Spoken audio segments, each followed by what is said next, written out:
Sortir avec Robert, la chronique culturelle de Robert Sander, c'est tous les 15 jours sur Judéique FM.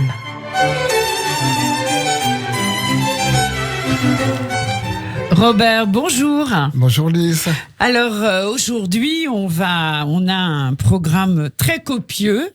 Il y a beaucoup de choses à faire et heureusement.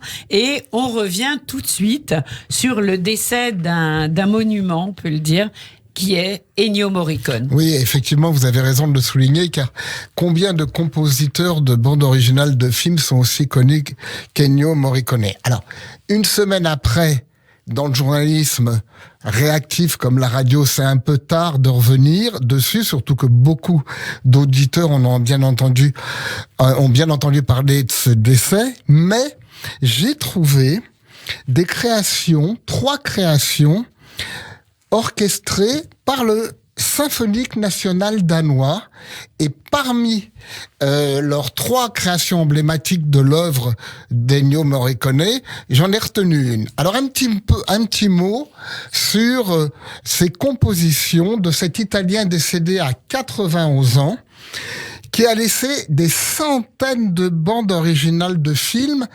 Lise, plus de 600 de ses compositions ont accompagné des films. 600. Ah oui, ça m'étonne pas. C'est incroyable. Et en tenant compte que pour les dernières années de sa vie, il composait plus, il voulait simplement faire des albums ou être chef d'orchestre. Donc ça réduit le temps de cette création. Dans le film, étonnamment un petit budget pour une poignée de dollars qui date de 1964, comme il a eu une idée un peu originale, il a dû composer de la musique, de sifflets, fouets, clavecins, coups de feu, sons humains et guitare électrique qui accompagnent un orchestre de musique classique. Mais comme c'est surtout sympa de le voir en vidéo, j'invite les auditeurs à aller sur YouTube et à voir pour une poignée de dollars interprété par l'Orchestre symphonique national danois. Pour autre création emblématique que joue cet orchestre, c'est L'homme à l'harmonica. Dans évidemment, il était une fois dans l'Ouest. On entend cette harmonica qui à chaque fois, oui, comme lancinant comme ça. Voilà, et c'est le lien. C'est extraordinaire. On sait toujours que la musique a une fonction dans un film. Le cinéma américain nous dit même avec la musique quand il faut pleurer ou quand il faut rire. C'est vrai. Là, c'est beaucoup plus subtil. On entend l'harmonica à chaque fois que Charles Bronson arrive.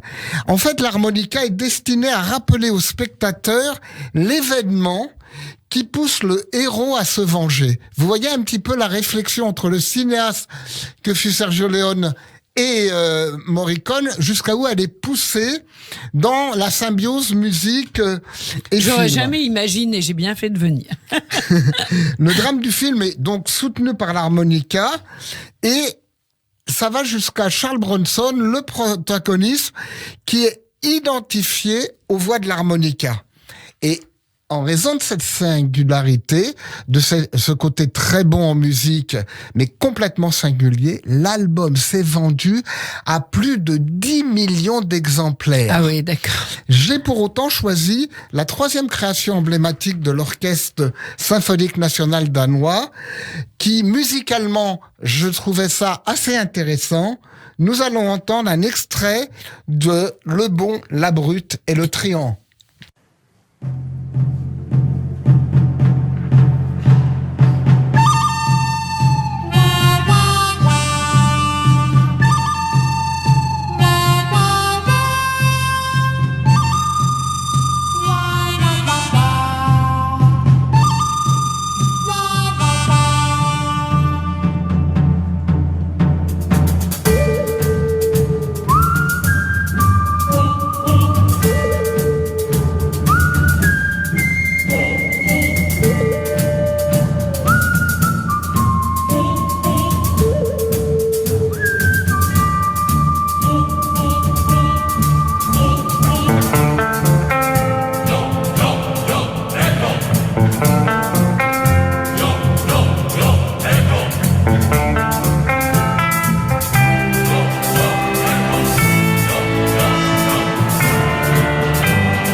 Et l'on retrouve Robert Sender.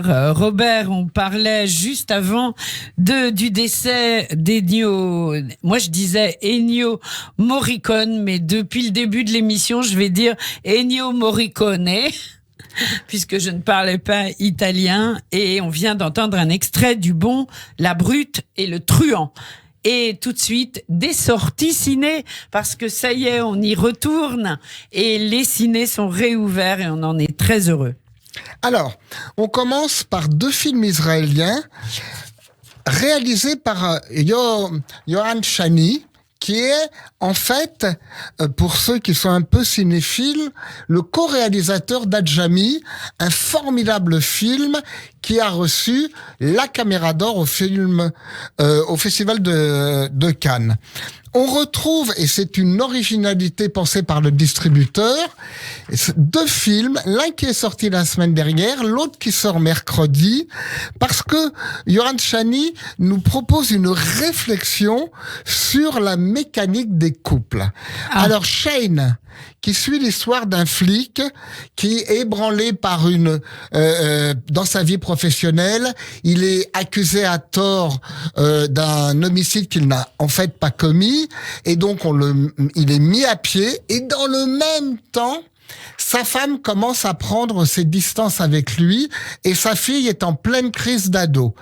Donc, ce qui est intéressant dans ce film, c'est qu'on a l'image de l'Israélien policier, solide et inébranlable, et peu à peu, on voit comment cet homme est touché.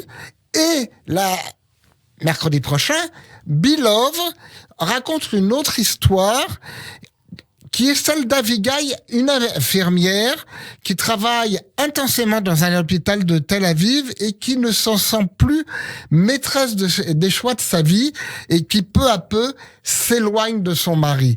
Et en fait, évidemment, les 2 films sont liés, et c'est un travail intéressant que nous propose ce réalisateur. C'est pour ça que je vous invite à voir Shane et Bilov dès mercredi. Alors, en premier, Chained, et en deuxième, Beloved, et en fait, ce sont les mêmes personnages. Absolument. D'accord. Alors, passionnant. Dans le côté un peu plus drôle, classique, le retour derrière la caméra de Michael Young pour Divers Club, on le voit dans une situation difficile, car 5 ans après être séparé de son amoureuse, il ne l'oublie pas, et un jour il la voit même en train d'avoir une aventure avec quelqu'un d'autre, ce qui le bouleverse, et il retrouve un ancien ami et le prend sous sa protection. Et à partir de là, je vous en dévoile pas plus, mais simplement je souligne que cet ancien ami, hasard de la vie ou écriture cinématographique, est pas loin de son ancienne amoureuse. Donc, c'est toute une histoire. Donc, Divorce sinon, Club. après, si vous avez l'humour de Michael Youn, qui est moins trash que sur scène, vous allez passer un délicieux moment. Surtout qu'il fait appel. Je crois qu'on le voit un tout petit peu dans le film. On le voit, mais il fait appel à 2 grands humoristes, Arnaud Ducret et François-Xavier de Maison, qui, comme beaucoup de gens comme Gad Elmaleh, Elie Semoun et d'autres, sont passés devant la caméra, et le cinéma profite de leur talent. Super. Alors, autre film, La Voix du succès de Nisha Galatra, qui raconte l'histoire d'une superstar de la musique, Grace Davis, mais qui a l'ego surdimensionné. Et elle est accompagnée d'une assistante qui s'appelle Maggie et qui rêve de devenir productrice. Et donc, quand sa patronne, la star à l'ego très fort, s'en rend compte, ça crée un conflit, mais peu à peu, une alchimie va se passer et elles vont finalement se retrouver. Ce qui est intéressant, c'est le rapport à la voix dans ce film, et c'est toujours agréable de voir des films où la musique est très présente. Bien sûr. Petit film de Philippe Garrel, le père du comédien et réalisateur Louis, qui est depuis des décennies derrière la caméra. Cette fois en noir et blanc, il nous raconte le récit d'un jeune homme dont la vie se construit entre acceptation et rejet de la figure paternelle. Alors, est-ce que c'est autobiographique, le rapport entre Louis et son père Philippe? peu importe, c'est un petit film comme on en voit de temps en temps qui nous renvoie à un cinéma d'autrefois. Alors pourquoi petit? C'est au niveau de la durée ou Non, petit, c'est une hiérarchie, vous avez raison de le souligner, Lise, merci, peut-être un peu arbitraire par rapport à des grands films qui envahissent nos écrans. D'accord, je comprends. Comme quoi l'arroseur arrosé. Exit de Ramsus Klosterbro est un film danois qui, le Danemark est très présent ce matin à l'antenne, qui est l'histoire d'une journaliste qui visite un chantier de métro de Copenhague et elle interviewe des ouvriers quand d'un seul coup, un accident se produit et elle se voit bloquée, enfermée avec 2 ouvriers et donc ils vont devoir tous les 3, avec leur culture différente, apprendre dans le laps de temps de leur enfermement à vivre ensemble et à se battre pour survivre. Et ça va pas jusqu'au film catastrophe, ça fait plus penser à un huis clos d'échange sur les rapports humains. Les meilleures intentions est un sympathique, touchant film argentin qui nous raconte l'histoire dans les années 90 d'une petite fille, Amanta, l'aînée d'une fratrie, et on voit l'histoire de la séparation de ses parents à travers ses yeux. Et alors que sa mère, avec son nouveau compagnon, choisit de vivre au Danemark, elle décide de rester avec son père, mais autant sa mère est carrée, autant son père est très artiste. Donc, il va falloir qu'elle trouve ses repères. Et on a une fin assez surprenante qui donne toute sa dimension au film Les meilleures intentions. Et c'est de Ana Garcia Blaya. Tout à fait, qui est bon, il est moins présent maintenant le cinéma argentin qu'il y a un certain temps, mais qui est quand même une belle arrivée, une belle présence de ce cinéma sur nos écrans. Enfin, un road movie, Abou Leila de Amin Sidi Boumediene, qui est un film algérien qui se situe dans le désert où on voit deux hommes, qui, pour des raisons personnelles, histoire de stupéfiants, sont à la recherche d'un dangereux criminel dans le désert. Et ces 2 hommes très différents et à la fois complémentaires vont s'enfoncer dans le désert et vont se confronter dans une situation coercitive, dans une situation extrême, à leur propre violence. Abou Leila de Hamid Sidi Boumediene. Et enfin, on retrouve dans La Nuit venue de Frédéric Farucci, Camélia Jordana, dont on a beaucoup entendu parler ces derniers temps, mais la chanteuse passe de plus en plus devant la caméra. On la retrouvera cet automne, mais j'y reviendrai. Là, elle joue une call girl qui s'amourage d'un chauffeur clandestin de VTC qui est exploité par la mafia chinoise. Et en fait, on se retrouve plongé dans une atmosphère saisissante. Je vous invite à découvrir La Nuit venue de Frédéric Farucci. Et puis, un album aussi que vous souhaitez nous présenter. Tout à fait. Un monument, un second monument du cinéma. Charlie Chaplin, The Great Dictator, est un album qui vient de sortir. En 2009, nous avons fêté, en tous les cas vous et moi, Lise, les 130 ans de la naissance de Charlie Chaplin. En 2020, donc cette année, nous fêtons les 80 ans du film Le Dictateur. Et pour célébrer cet anniversaire, comme il se doit, il y a une édition de luxe en vinyle avec une version remasterisée dans un luxueux packaging qui vient de sortir. Elle regroupe l'intégrité de la musique du film, des bonus totalement inédits et un livret grand format de 24 pages. Je choisis un des nombreux extraits de l'album Charlie Chaplin The Dictator, celui qui reprend le titre de l'album. On écoute.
Un extrait du Dictateur, le merveilleux film de Charlie Chaplin, autour duquel vient de sortir un album.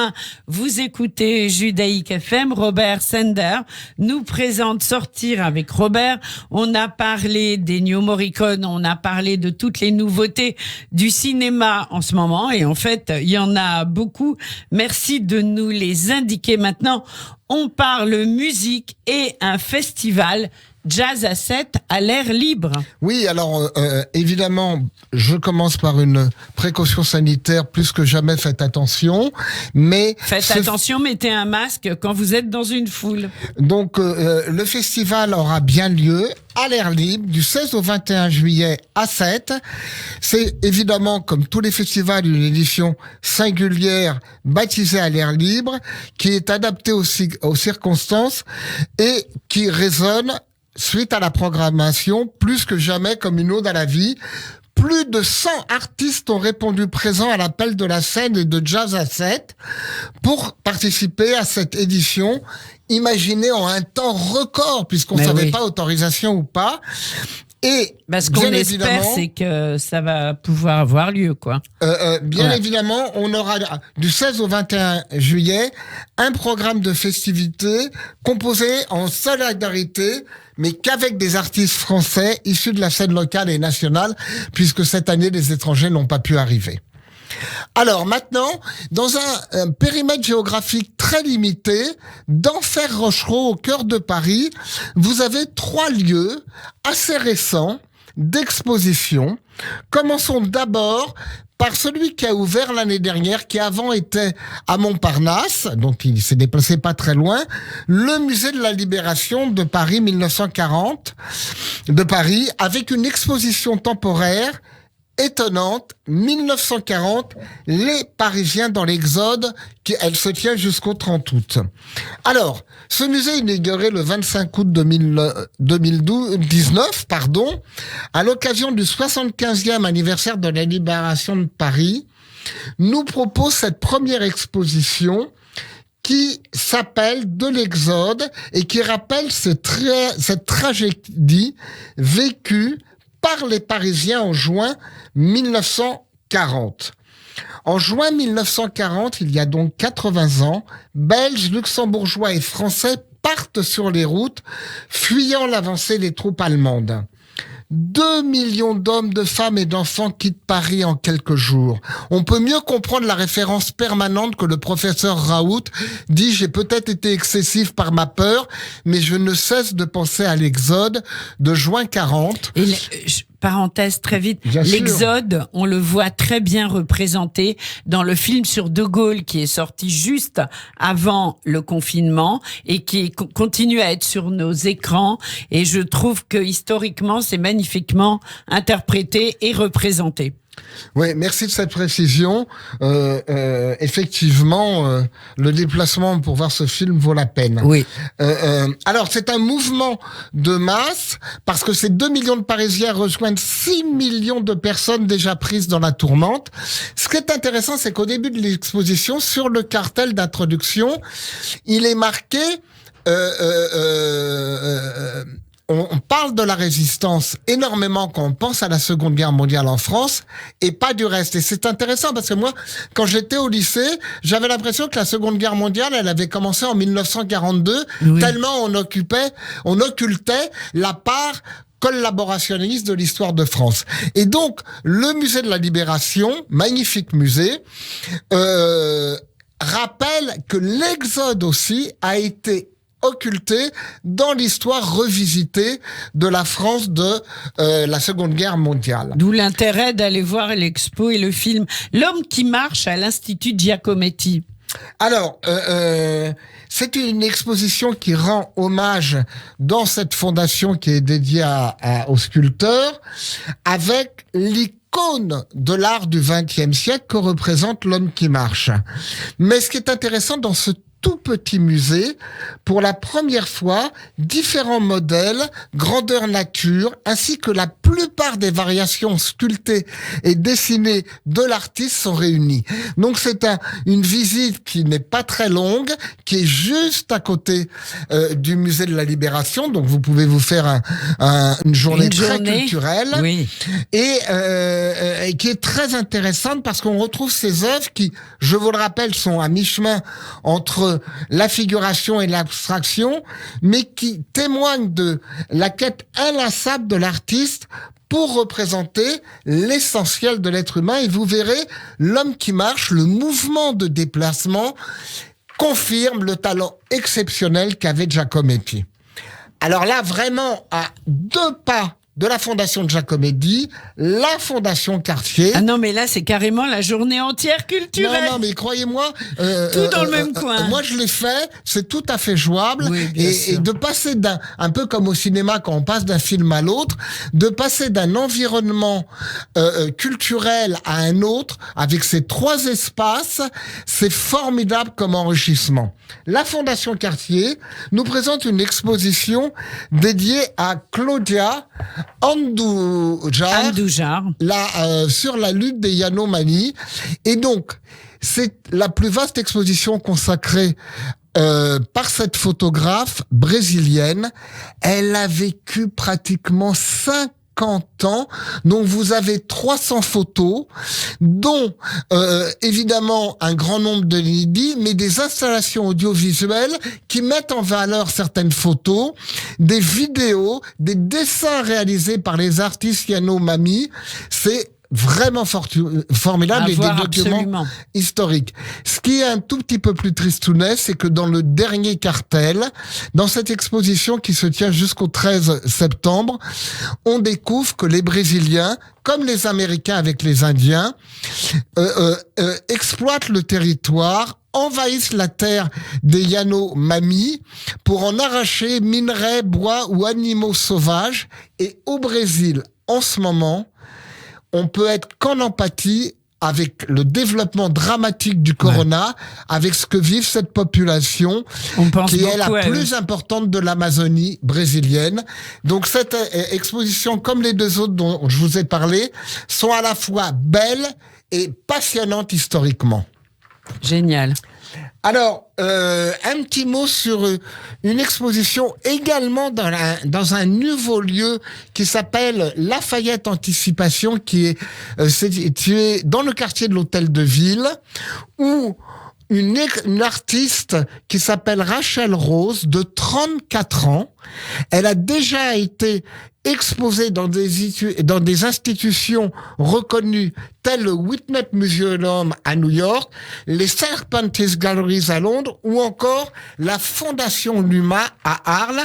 Et on découvre tout un travail magnifique sur plusieurs étages, même si le lieu, comme la Fondation de Giacometti, est pas très grand, de sa réflexion sur le corps. Et c'est quelque chose de très intéressant. Et si certains d'entre vous se disent, mais n'est-elle pas de la famille des grands promoteurs immobiliers les plus importants de New York? Vous voyez, il n'y a pas que Trump. Eh ben oui, elle appartient, Rachel Rose, à cette famille. Alors, une expo au musée Soulages à Rodez.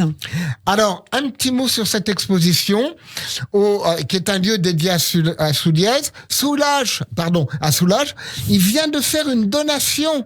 Alors là, on est complètement dans le temps de radio. Cet homme qui a plus de 100 ans, qui vient d'exposer avant le confinement au musée du Louvre, il a offert une de ses œuvres au musée Soulages. Et au-delà des 1700 mètres carrés voués à son œuvre, Soulages a souhaité un espace pour d'autres artistes dans ce musée. Et jusqu'au 31 octobre, vous pouvez découvrir une exposition qui met en avant les femmes des années 50 au fil de l'abstraction à travers leurs peintures et leurs sculptures.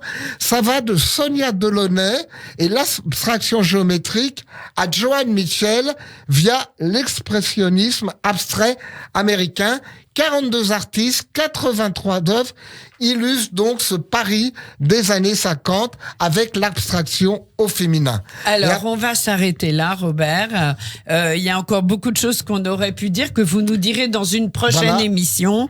Vous nous parlerez de ballades. Pour la musique de Thomas Dutronc. Oui. Qu'on va écouter.